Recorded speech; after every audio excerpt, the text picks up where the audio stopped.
what we had set out to discuss, namely Dharma. So Dharma comes from a root dhar, which means to bear, to support, to carry, to sustain, or to keep. It is related to the Latin word firmus, so that's originally pronounced dirmus, but you see the Romans were a bit sloppy in their pronunciation, so that became firmus. It's also related to the German word tragen, which means to carry, to sustain. It's symbolized by a bull standing firm. Now, this concept is not so much descriptive, it is normative. Dharma is something that you should observe, that you do not automatically observe. There is very much adharma.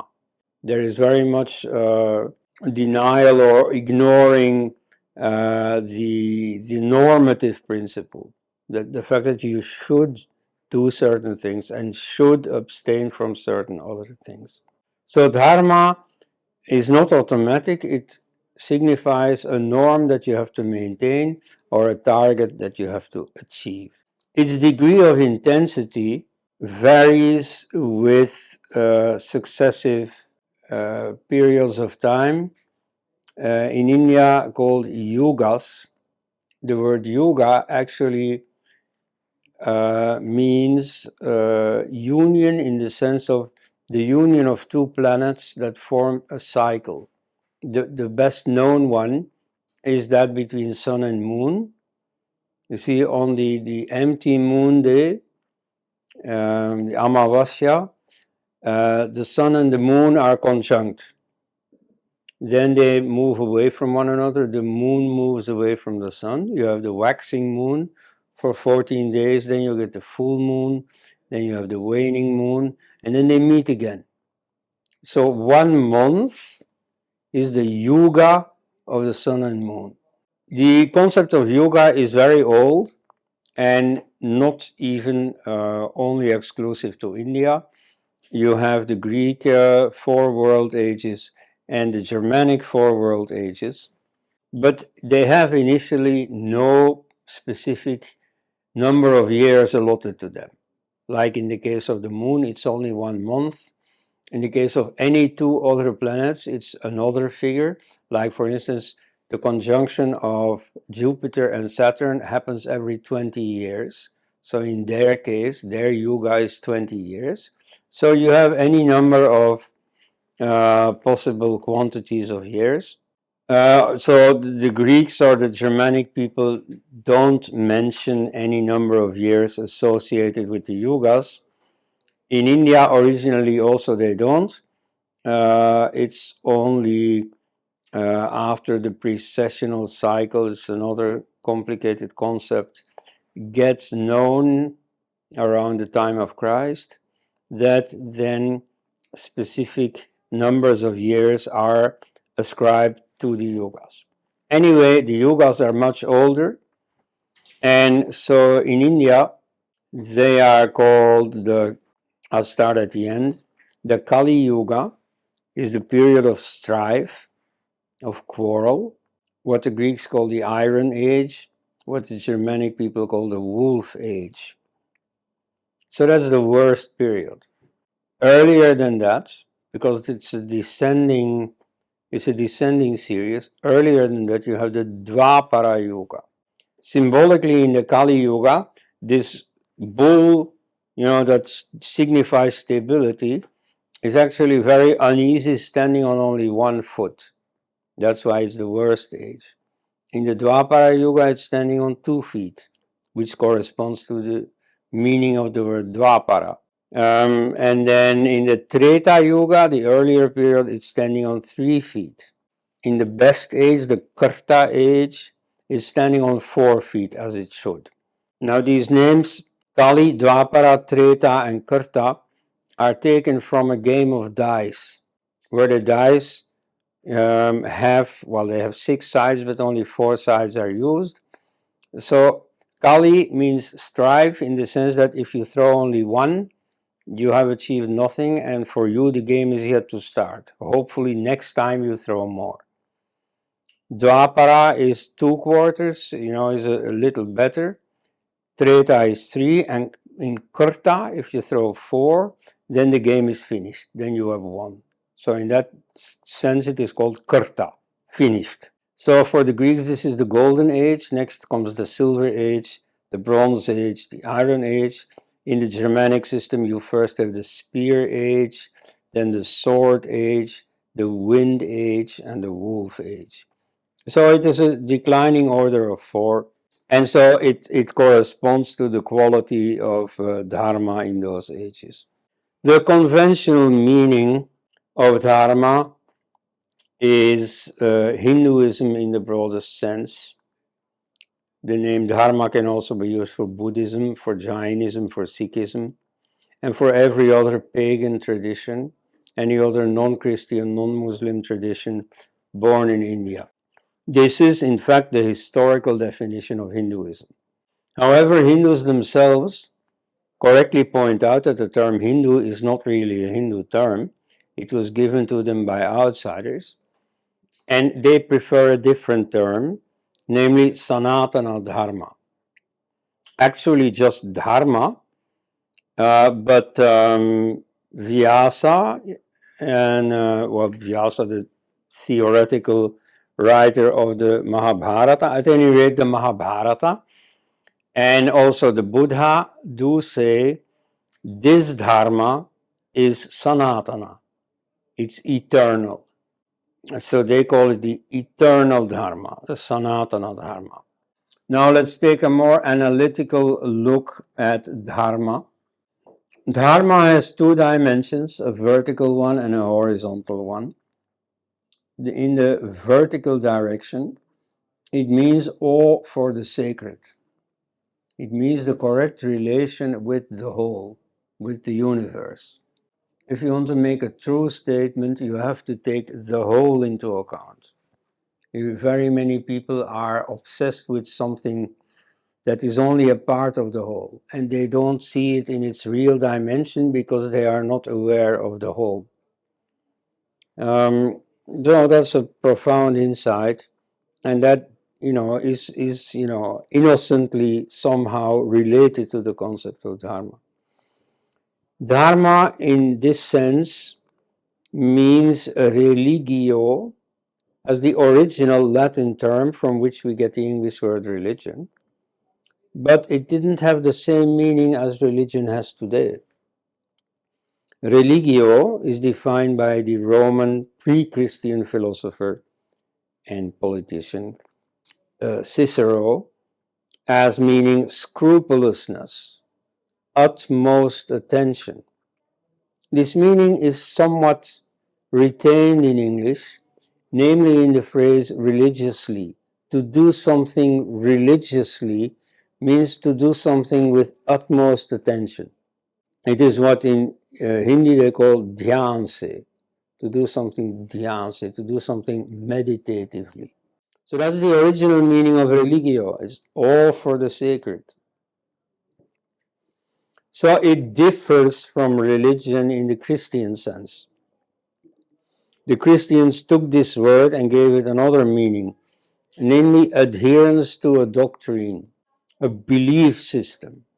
So they themselves started a belief system. You have to believe in Jesus, in his resurrection, and so on. So they had a few truth claims, a few beliefs, and either you adhere to them, then you are inside the religion, or you don't, and then you're an unbeliever. So the pre-Christian Romans didn't have that notion, and so their religion was open-ended. And so for Christians it means a belief system, and so most people nowadays who use the word religion give it the Christian meaning. The second dimension of Dharma, the horizontal dimension, means the correct relation to the other parts of the whole. Not to the whole itself, but to the other parts, that is to say, all the other beings, not only human beings, the correct relation to animals, the correct relation to nature. This is what we call ethics. And so you have secular conceptions of the ethics, where there is no no talk of the sacred, where nothing above the fellow beings is taken into account. Or it may be related to the religious dimension also. But at any rate, in itself, it means ethics. It means the correct conduct vis-a-vis the other beings. It is like in modern Hindi, you say, when you have to do something, when you explain why you are going to do something, you say, Ye mera dharma hai. This is my duty. So in many systems around the world, it's not uncommon to fuse ethics with devotion to the divine. Only while it is very common, it's not necessary. There are atheists, and not only in the West, like in China, for example, in Confucianism, you get this very strongly. You get a notion of the secular as sacred. You don't need to posit any gods, any upper world. No, you see, the world as it is sacred enough, and is certainly a sufficient basis for ethics, for duty vis-a-vis the other creatures. What do you do if you decide to live dharmically? Well, one very pleasant application of Dharma is the duty to celebrate festivals. You see, in the West, in the post-Christian age, you have many people who don't celebrate festivals. The word Dharma often gives rise to lists of virtues that you should practice, duties and prohibitions. It corresponds, in fact, quite well to the Roman notion of the mos maiorum, which means the customs of the ancestors. And the ancestors were, of course, people who led a real life, who experienced in practice that certain virtues really are useful or necessary to a harmonious life in society. If in a society everybody steals from one another, if people take the freedom to kill one another and so on, that leads to lots of problems. So they learn in practice that, thou shalt not steal, thou shalt not kill, and so on.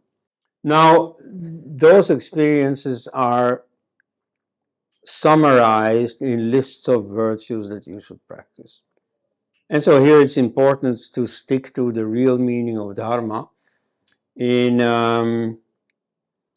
some Western translations, or in the use made of the word Dharma by Hindus estranged from Hindu tradition, like, for instance, the Khalistanis, who is a particular separatist group among the Sikhs. You have the notion of Dharma Yuddha, interpreted as holy war, jihad. A war for your own religion against other religions. Now, that's not at all the meaning of Dharma Yuddha in the Dharmic tradition. Dharma Yuddha means a war of righteousness, a chivalrous war, a just war. For example, the Bangladesh War of 1971 was very much a Dharma Yuddha, not because it was a war against Muslims, to the extent that the Pakistani army and the Jamaat-e-Islami and so on, its local allies, can be pigeonholed as Muslim. So not because it was a war with Muslims as adversaries. After all, in the Indian army there were also Muslims. But because it went against a terrible infraction of Dharma, or against Dharma, a very adharmic conduct, namely the genocide, the mass rapes and so on that were being conducted by the Pakistanis in Bangladesh in 1971. So when the Indian army intervened, it was effectively in the service of justice. in order to avert, to stop gross injustice. And another rule for a Dharma Yuddha or a just war is that it's a limited war.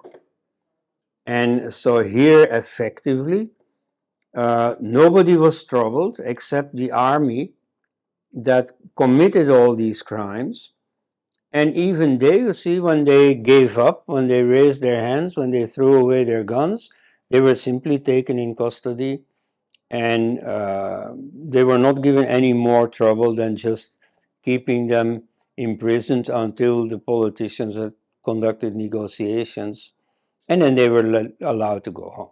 So this was really a case of a Dharma Yuddha, an ethical war, a just war. And so it was not a holy war, it was not a jihad at all. Okay, now to talk about this universal Dharma, here you get lists of rules. Like, for example, you have the Buddha asking every neophyte to swear allegiance to 5 precepts, the Panchashila, the 5 rules, which are non-violence, truth-speaking, non-stealing, chastity, and non-intoxication. Or you have 10 rules in the Manusmriti, which we will look at into a moment. You have to distinguish these lists from the biblical 10 commandments. You see, they are very well known.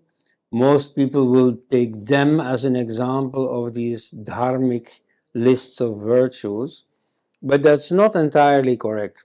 The biblical 10 commandments are pictured as written on 2 stone tables, and for good reason, because they are in fact two different systems brought together.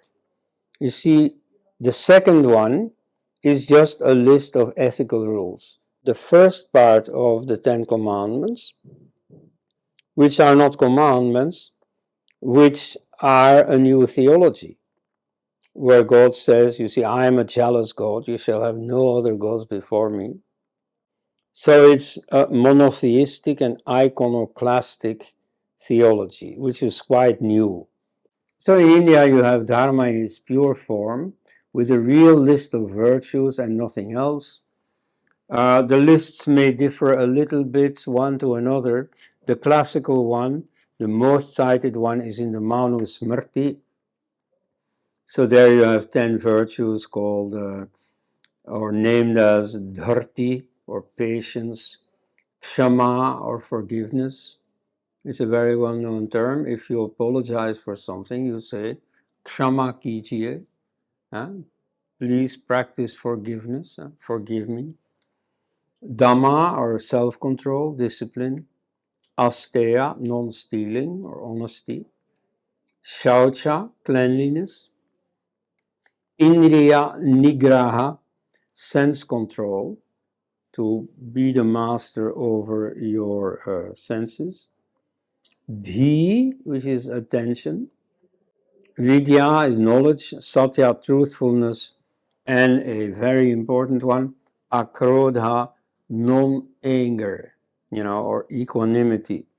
So do practice these. In India, you have the specific notion of the wheel of karma. I'll not go too deeply into it, but then I can't leave it unmentioned either. Karma happens to rhyme with dharma, and you see many non-understanding Western people relate the two to each other, and effectively they are related for modern Hindus. Though anciently, the word karma had a different meaning. Karma means action, and it meant specifically ritual action. So in the Vedic period, you had karma kanda, the half of the tradition that pertains to action, namely to ritual action, to rituals. Then later you get the Upanishads, and they are called Jnana Kanda, the knowledge half, the wisdom half.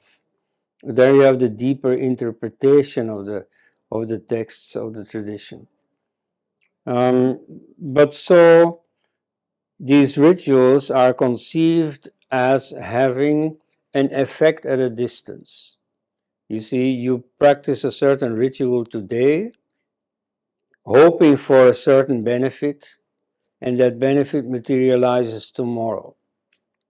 You know, initially in a ritual, you express a sankalpa, a decision, you see, for a certain benefit.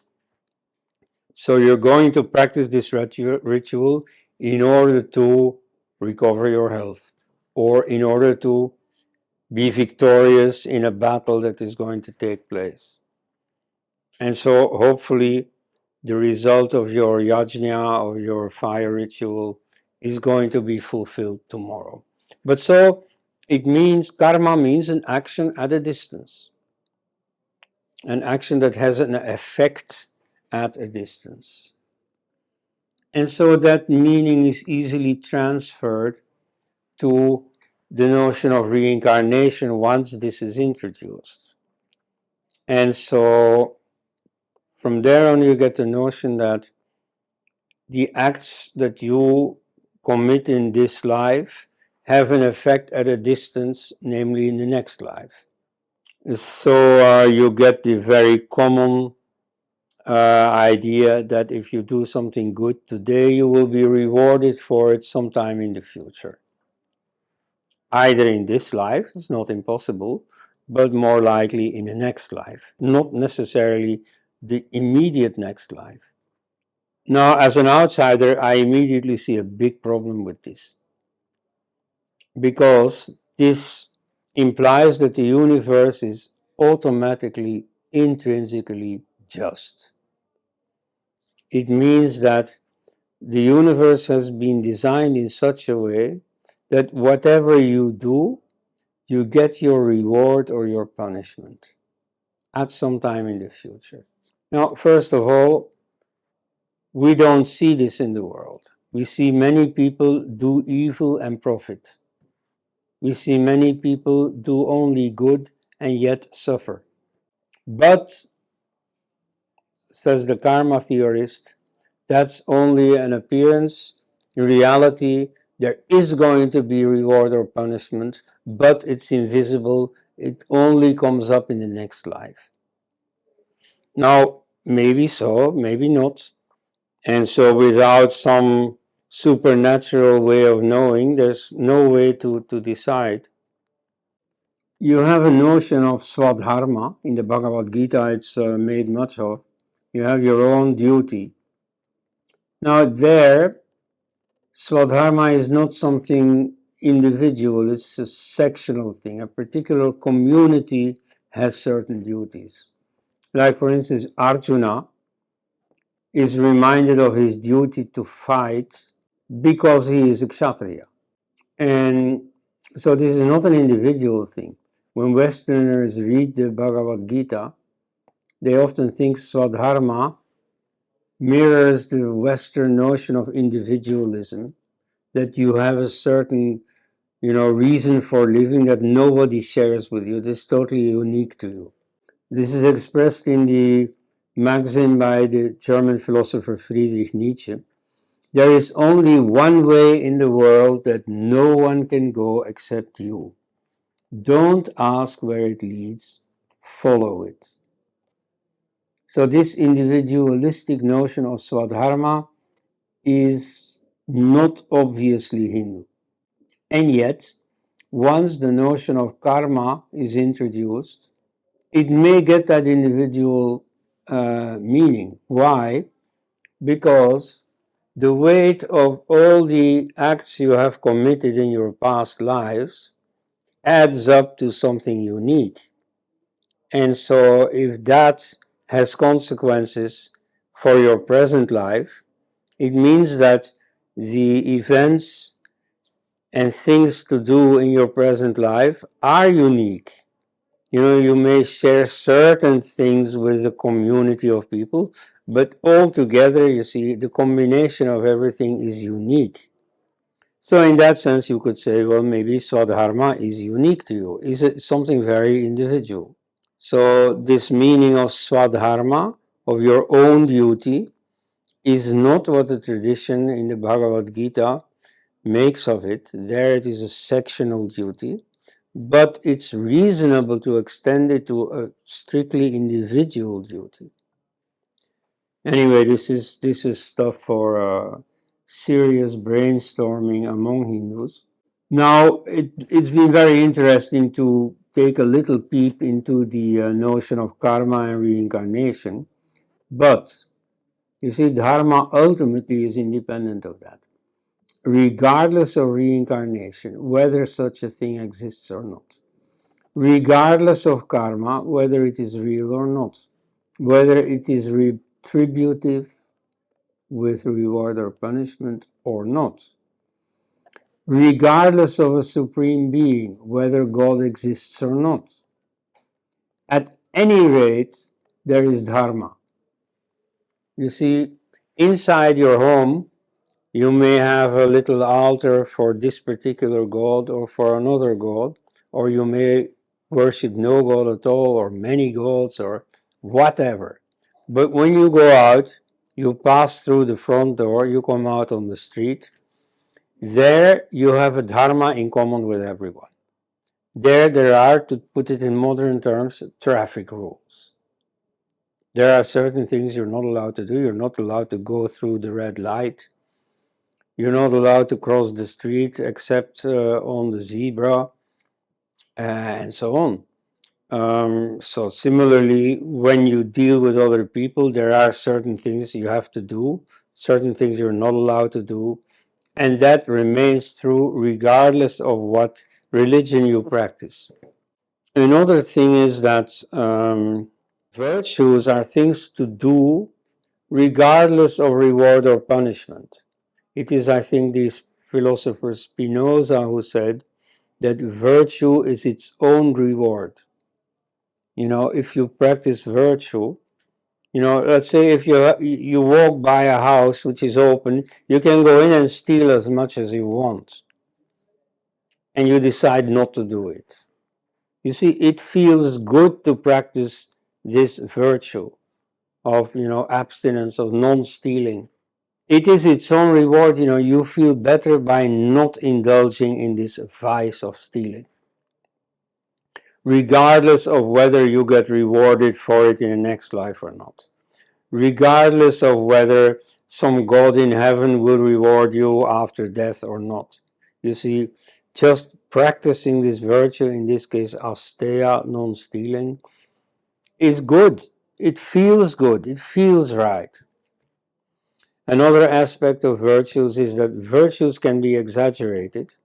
You see, sometimes virtues can turn into vices if not practiced wisely, like empathy with people can turn into sentimentalism. Like if you see beggars on the street, you may empathize with them, but then if you simply automatically give them, it may create bad habits of people who make a living as beggars and so on. So virtues can be perverted. Dharma as such cannot be perverted. Dharma is the correct way of doing things by definition. Okay, now all this was about Dharma. I will briefly go into a different concept that sometimes contrasts with Dharma. It is Moksha. You see, these two are often, you know, confused.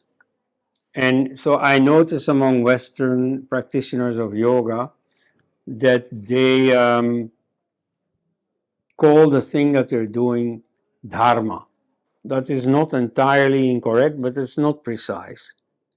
Another German philosopher who became a Hindu and a Hindu Swami, namely Agyahananda Bharati, launches the notion of the zero experience.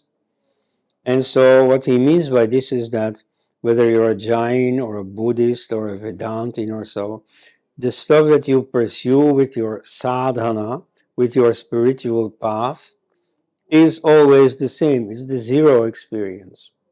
What differs is when you have the zero experience and then you try to explain it, you try to put it into words, you construct some worldview around it that may differ from the explanation given by someone else with a zero experience. So that's how you get Buddhism and Jainism and Vedanta and Sankhya and so on next to one another.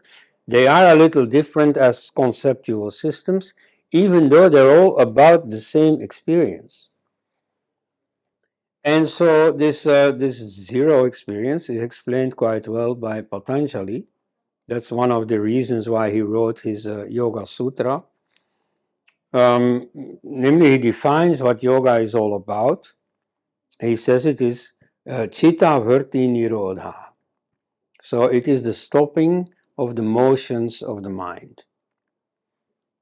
And he defines what possible motions there are, namely sleep, true perception, false perception, hallucinations and so on, when you think something is happening that is not happening, then imagination and memory.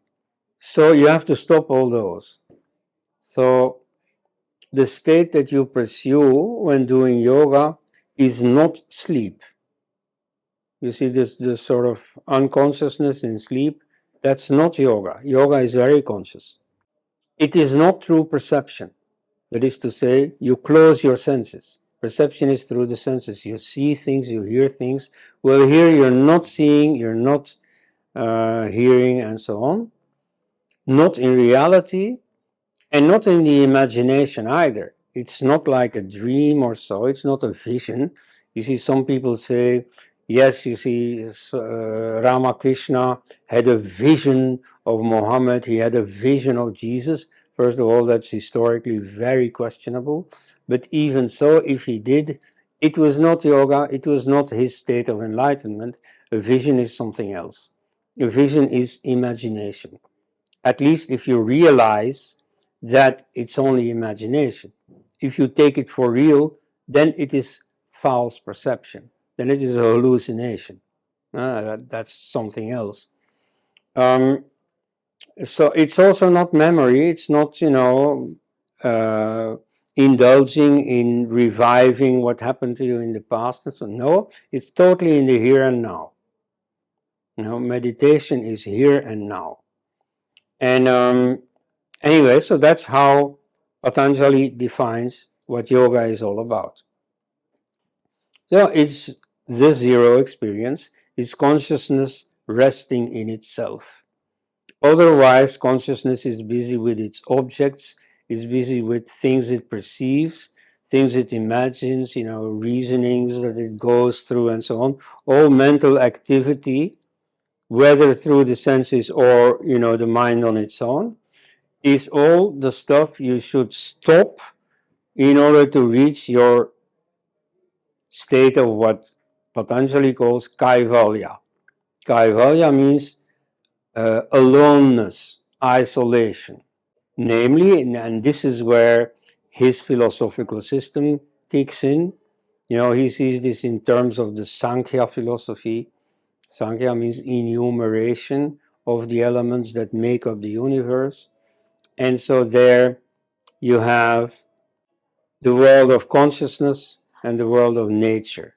And so here, nature are all the objects of consciousness, not only the objects outside, but also all the thoughts you can have. So all of that has to be separated from consciousness, or rather the other way around, consciousness has to be separated from all of that, has to be disentangled from its usual outward directedness. Okay, now that means that moksha, or kaivalya as he calls it, moksha is liberation, is not interested in others. And so some people may find that shocking. What? Are we not responsible for others? Well, yes, in terms of dharma, we are. We are responsible for, the children we have. We are responsible for our aging parents, for our sickly neighbor and so on. Yeah, we are responsible. But you see, dharma is practical. All these things are to be taken care of by society. In traditional society, it was the extended family, or the caste, which is a very extended family. In modern societies, at least in the West, it's the social security system, society as an organization that takes care of all these practical needs. But it doesn't mean that every single individual has to do that. And so the yogi is precisely the one who takes up another duty than taking care of society. The job of the yogi is to be free, to get rid of all these entanglements in the outside world. And so in his yogic practice, it means not indulging in mental, fantasies and so on, but its practical preparation is freeing oneself from social duties. That's why sannyasins, make a living as beggars and so on, in order not to be entangled in job responsibilities, for example, or live as celibates in order not to be entangled in family responsibilities. And so this is organized in Hindu society. You withdraw from life at a certain age. In practice it is written, when your last daughter has been married off. So when you have no more family responsibilities, you can withdraw. You can become a vanaprastha, a forest dweller. So this is hard to accept for moderns, but in fact, you see, Hindu society does make that distinction. However, when you read modern Hindu textbooks, they often say that the goal of life in Hinduism is moksha. Now, I know very few people in Hindu society who care about achieving moksha. You see, this is lip service. They care about Dharma, about the correct way of life in society, including the correct interaction with the gods, doing puja, participating in festivals. About moksha, very few are really serious. They do practice some yoga, but mainly yoga integrated in a dharmic perspective. In this connection, and with that I'll finish, I noticed that many Hindu gurus, in their discourses, use a notion that I, being an ex-Christian, strongly associate with Christianity, namely love.